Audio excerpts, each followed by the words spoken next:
सनातन भारत दल, जिसे आप पहले एकजुट जम्मू के नाम से जानते थे, मैं अंकुर शर्मा उसका राष्ट्रीय अध्यक्ष हूँ। एकम सनातन भारत दल ने यह घोषणा की थी कि एकम सनातन भारत दल जम्मू कश्मीर की 3 लोकसभा कंस्टिट्यूएंसी से चुनाव लड़ेगा।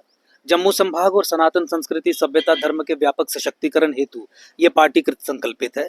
इसी क्रम में इलेक्शन कमीशन द्वारा बांसुरी ठाकुर जी की, भगवान कृष्ण की बांसुरी चुनाव चिन्ह मिलने के बाद हमने अपने 2 कैंडिडेट्स की घोषणा की। जम्मू लोकसभा से स्वयं मैं एडवोकेट अंकुर शर्मा पार्टी की टिकट से चुनाव लड़ रहा हूं। जम्मू के सशक्तिकरण के लिए चुनाव लड़ रहा हूं।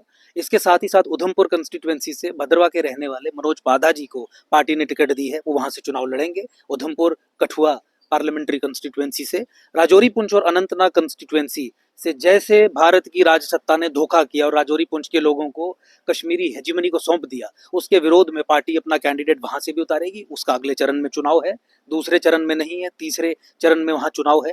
तो इसीलिए कुछ दिन में वहां से भी तीसरा कैंडिडेट पार्टी का घोषित हो जाएगा। इसके अलावा पूरे देश भर से 9 कैंडिडेट्स की लिस्ट पार्टी ने अभी तक जारी कर दी है।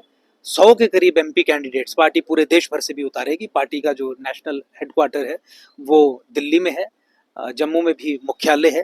मैं राष्ट्रीय अध्यक्ष, नेशनल प्रेसिडेंट एकम सनातन भारत दल का हूं और सनातन संस्कृति सभ्यता धर्म के सशक्तिकरण हेतु 7 संकल्पों को आधार बना के हम लोकसभा 2024 के चुनाव लड़ रहे हैं, ताकि पार्लियामेंट में भी सनातन संस्कृति की आवाज उठाने वाले लोग कुछ पहुंचे, ताकि सनातन संस्कृति सभ्यता धर्म पे जो खतरे बन पड़े हैं उनका पुरजोर तरीके से जवाब दिया जा सके। देश के मतदाताओं से क्या अपील करते हैं? देश के मतदाताओं से यही अपील करेंगे कि आप चेंज के लिए वोट कीजिए। पिछले 10 साल से जम्मू और उधमपुर लोकसभा कंस्टिट्यूएंसीज के जिन 2 नुमाइंदों ने आपको रिप्रेजेंट किया, वो नुमाइंदे जनता के नुमाइंदे थे ही नहीं। वो नुमाइंदे अपनी पार्टी के नुमाइंदे थे, जनता की आवाज को दबाने का काम करते थे। उनसे मिलना नहीं, उनकी सुननी नहीं, जनता की एकजुट होकर जो मांग हो उस पर भी किसी तरीके से कोई रुख अपना नहीं दिखाना। तो देखिए, जनता की वोट से चुने हुए लोग अगर जनता की आवाज नहीं उठाएंगे तो 10 साल में जनता ने बहुत सह लिया और इसी विकल्पहीनता के चलते हमें सामने आके ये दायित्व अपने कंधों पे उठाना पड़ा कि अपने लिए, डोगरों के लिए, जम्मू संभाग के लिए एक विकल्प खड़ा करे। जब तक समाज इस साहसी कदम के पीछे हमारी तरह पत्थर की तरह नहीं खड़ा होगा, तब तक हम सफल नहीं होंगे। पर मुझे पूरी उम्मीद है, जिस तरीके से हम समाज में जा रहे हैं, कि पूरा समाज हमारे साथ है और हमारा समाज जो है वो अब जम्मू संभाग के सशक्तिकरण के हेतु हमें एकम सनातन भारत दल को वोट देगा और एकम सनातन भारत दल के कैंडिडेट्स को भारी मतों से 2024 के लोकसभा चुनावों में जिताएगा।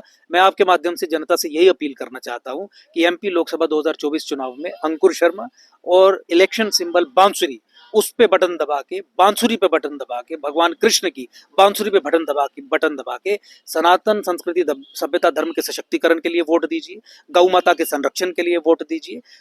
हिंदू मंदिरों और मठों को सरकारी नियंत्रण से मुक्त करवा हिंदू समाज के व्यापक सशक्तिकरण के लिए वोट दीजिए। 2024 चुनाव जो भाजपा मोदी के नाम पर जीत रहा है कि हमने विकास करवाए हैं, लोगों की बेहतरी के लिए जो नीतियां बनी, आप क्या कहना चाहेंगे? देखिए, मुझे लगता है कि लोग अब इस निष्कर्ष पे पहुंच चुके हैं कि आपका जो यहाँ का, खासकर जम्मू कश्मीर के संबंध में जो एमपी कैंडिडेट हो, वो ऐसा हो जो जम्मू संभाग के लोगों की बात कहे। क्योंकि 2014 और 15 के बाद जब केंद्र में भी सरकार आ गई परिवर्तन होके और राज्य में भी सरकार आ गई परिवर्तन होके, उसके बाद भी जम्मू संभाग से हो रहा भेदभाव खत्म नहीं हुआ। कश्मीर को ही सत्ता का केंद्र बना के रखा गया, कश्मीर की ही बात की गई। आज टूरिस्ट एरियाज डेवलप करने हो तो कश्मीर के ही किए जाते हैं, केंद्रीय मंत्री आने हो तो कश्मीर में आते हैं, G20 मीटिंग हो तो कश्मीर में लोगों की होती है। जम्मू यूनिवर्सिटी में प्रोफेसर्स की सिलेक्शन लिस्ट आती है, उसमें 90%, 95% कश्मीर से आके लोग भर्ती हो रहे हैं। गेजेटेड, नॉन गेजेटेड पोस्टों में 80%, 85%, 90% जो सिलेक्टेड कैंडिडेट्स हैं वो कश्मीर से हो रहे हैं। तो इन सभी कुरीतियों को खत्म करने के लिए, परिवर्तन के लिए, चेंज के लिए, क्योंकि 10 साल से बहुत सह लिया आपने दोनों एमपीज को, जम्मू वाले को भी और उधमपुर वाले को भी। परिवर्तन के लिए लोग वोट करेंगे, ऐसा लोगों का भी मन है, पूरा निष्कर्ष निकाला है। एक विकल्प की आवश्यकता थी। पिछले 10 वर्षों से हम समाज में रह के जम्मू के सशक्तिकरण का कार्य कर रहे हैं, उसके लिए प्रयासरत हैं और जिसके चलते लोग हमसे जुड़े भी हैं बहुत भारी संख्या में। और उन्हीं के सहारे पे, उन्हीं की मदद से इस समय हम इस विकल्प को खड़ा करेंगे, ताकि जम्मू के लोग अपनी पार्टी, सनातनी पार्टी, जम्मू संभाग में पैदा हुई, पनपी, बड़ी पार्टी के लिए वोट करें, ताकि दिल्ली और कश्मीरी मुस्लिम एस्टैब्लिशमेंट के बीच वो कॉन्ट्रैक्ट, जिस कॉन्ट्रैक्ट में, वो ठेका, जिस ठेके में जम्मू संभाग को कश्मीर का गुलाम बना दिया गया है, वो कॉन्ट्रैक्ट ध्वस्त हो सके। लोकसभा चुनाव किसी गठबंधन के साथ या एनडीए के साथ या इंडिपेंडेंट गठबंधन के साथ लड़ेंगे या अपने बलबूते पर लड़ेंगे? अपने बलबूते पर इंडिपेंडेंट लड़ेंगे, क्योंकि कांग्रेस हो या भाजपा हो, भारत की राजसत्ता और तमाम पॉलिटिकल पार्टीज का जम्मू कश्मीर के संबंध में यही नीति निर्देश है जो वो फॉलो करते हैं कि कश्मीर को ही सेंटर ऑफ पावर मान के, जम्मू को दो